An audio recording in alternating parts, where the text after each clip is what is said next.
dari China, Banten, Minang, India. Wih. Jadi kita lengkap di sini. Assalamualaikum warahmatullahi wabarakatuh. Teriring salam sejahtera, namanya budaya, Om Swastiastu, salam kebajikan, dan salam Indonesia Jaya. Nah sekarang kita pikir, mana lebih tua, budaya atau pariwisata? Kenapa budaya? Ayo, harus tahu dulu. Kenapa lebih tua budaya? Mana lebih tua, budaya atau pariwisata? Ya, tidak usah dijawab, biar saya aja jawab ya, karena nanti yang lain-lain dibaca aja di sini, konteksnya ada di situ ya. Kenapa dibilang budaya? Pariwisata itu numpang. Kalau nggak ada budaya, nggak ada pariwisata. Dia jual itu, tepuk tangan dulu dong. Jadi itu yang terjadi. Kenapa kita bisa bilang budaya? Terus di situ ada tradisi. Dari budaya dia lahir menjadi tradisi. Dari tradisi baru pariwisata itu menjual. Itu yang terjadi. Jadi banyak orang bilang ini budaya, tetapi padahal itu tradisi. Budaya not can be touched. Kalau di orang dibikin macam-macam sampai terlalu, tahu orang Baduy nggak pakai baju hitam lagi, udah pakai baju koboi misalnya kan. Begitu juga yang di Papua, orang pakai koteka, pakai ini segala. Coba dirubah dia pakai jas semua, maka tidak boleh di touch. That's the culture. Sekarang sudah tren. Culture itu sekarang sudah dipakai oleh orang-orang milenial ya Mas Pri. Culture katanya kan. Itu dari kata mana? Culture, budaya kan? Benar kan? Kekini-kinian dipakai orang untuk dilakukan. Jadi kita itu terlalu menjadi kayak trombosit yang kita pikirkan bagaimana kita mengangkat budaya-budaya, sehingga tadi saya senang sekali dengar Kepala Dinas sudah ada anggaran 5M katanya kan. Luar biasa sekali. Tepuk Pak Yani, tepuk tangan dong. Kemudian kita harus berpikir juga, where we are going to be.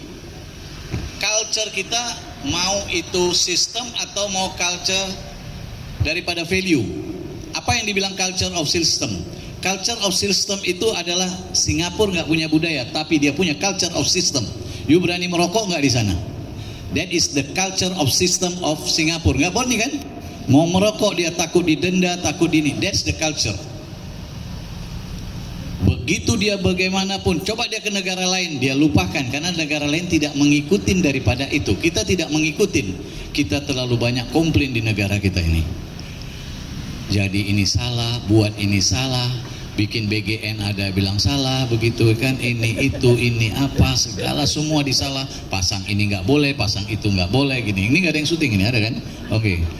Jadi culture of system itu Singapura pakai culture of system. Jepang itu memakai culture of value. Boleh lihat orang Jepang main bola dia kalah, sepak bola dunia dia kalah, tapi orang-orang yang langsung bersihkan lapangan.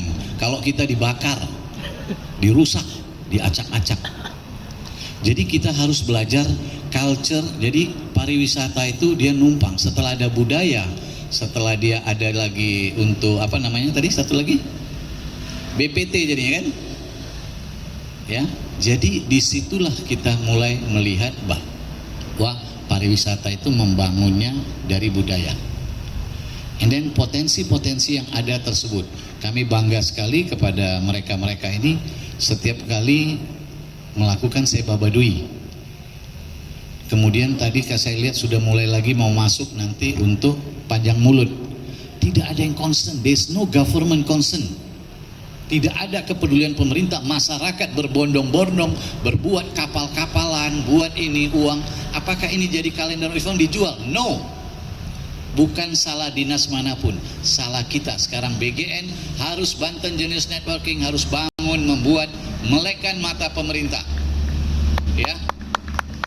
Karena kalau tidak dilakukan sekarang, kalau kita menyalahkan paling gampang. Most of the event is ceremonial. Hanya ngabisin budget. Siapapun boleh kita proteskan juga nanti yang bisa lah. Ya. Jadi di situ yang kita bilang. Kemudian di situ ada menyatakan apa? Tradisi tersebut itu adalah turun temurun. Tradisi adalah turun temurun. Budaya itu akhlak. Dulu Dinas Pariwisata dengan kebudayaan jadi satu.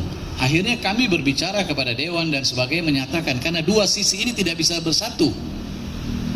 Dia budaya itu akhlak. Jadi akhlak yang orang melakukan kepariwisataan ditonjolkan, melihat. Bali itu hidupnya di tradisi, memang budayanya kuat, ngaben, di tradisi, nyepi, dia bisa tutup ekonomi semua. Hari ini kita bicara ekonomi, benar kan? Satu hari dia bisa tutup total yang sekian miliar dia bisa habis. Ini yang kita harus pikir, bapak-bapak, ibu-ibu, mari kita bersatu di Banten Jenius ini. Kenapa dibilang Banten National Networking? Bukan orang Banten kita yang jenius, tapi networking kita yang jenius. Hari ini saya kasih tahu, saya punya Pak Prianto. Mohon berdiri Pak Prianto. Ini Pak Prianto orang Chinese, tapi dia juga di PHRI, dia juga idepreneur dan juga di Banten Jenius sebagai penasehat, punya perumahan dan sebagainya. Apa yang kita bisa kolaborasikan? Kalau semua kita kasih PR-nya kepada dinas pariwisata, mereka pusing juga. Semua dinas harus terkait. Sama dengan mana membangun networking, para pemangku, kemudian mereka menggiat sampai mengglobalkan. Tadi saya kirim kepada teman saya ke Belanda, dari Belanda itu menyatakan mereka juga apa yang nanti bisa disampaikan Bu. Jadi kita jangan hanya berbicara kepada kelompok kecil, dan begitu juga kita harus undang provinsi-provinsi lain. Kita strength point yang dimana strength point kita dari sini, kita bikin analisis yang bagus sehingga Baduy itu kita nggak usah bikin apa, Baduy itu sudah tertata, ramah lingkungan, ekosistem dia punya, benar kan, ekoturism. Apalagi mereka tidak pernah mengemis-ngemis, kami nggak punya uang, mereka bisa jual madu, jual ini, malah setiap tahun malah bisa sumbang ke negara, bawa itu bawa ini kan. Apa itu namanya Mas? Bawa apa itu namanya, barang-barang sasaran apa? Oh, saya sasaran Baduy. Yang dibawa barang itu apa namanya? Oh, Seserahan. yang seserahan di bawah sekitar Seba itu sejenis laksa, terus cautan. Bukan Tangerang, laksa. Laksa itu dari tepung. Nah, hasil panen. Nah, Dan mereka sudah punya persiapan, nggak pernah bilang berasnya kurang. Mereka punya apa tuh nama Mas, tempat simpan beras itu? Loid. Kenapa kita tidak belajar? Kenapa kita tidak menjadikan satu edukasi ini, menjadikan strong point Banten adalah strong point Baduy? Karena semua sudah ada. Saya senang suka lihat kadang-kadang itu, ya ini sebelah itu siapa? Dirman, HPI, yang selalu mengincirkan ke sana ke sini dan sebagainya. Kita fokus Baduy ini ada menjadi strength point, dan kita bisa bawa sehingga length of stay-nya betul-betul. Kemudian juga wisata yang Kesultanan Banten itu juga merupakan salah satu ikon iman dan takwa dan sebagainya. Jadi ingat, hari ini kita sudah bisa melakukan sesuatu. Pariwisata itu adalah by system, kemudian by value. Kita punya, jangan bye-bye nanti jadinya Mas Iwan ya, jangan sampai bye-bye. Jadi harapan kita bagaimana pariwisata, sedangkan culture itu diambil kekinian, anak-anak kekinian itu menyatakan bahasa-bahasa tersebut untuk mereka punya tren. Wabillahi taufiq wal hidayah. Wassalamualaikum warahmatullahi wabarakatuh. Tepuk tangan, beri aplaus buat Pak Asok Kumar.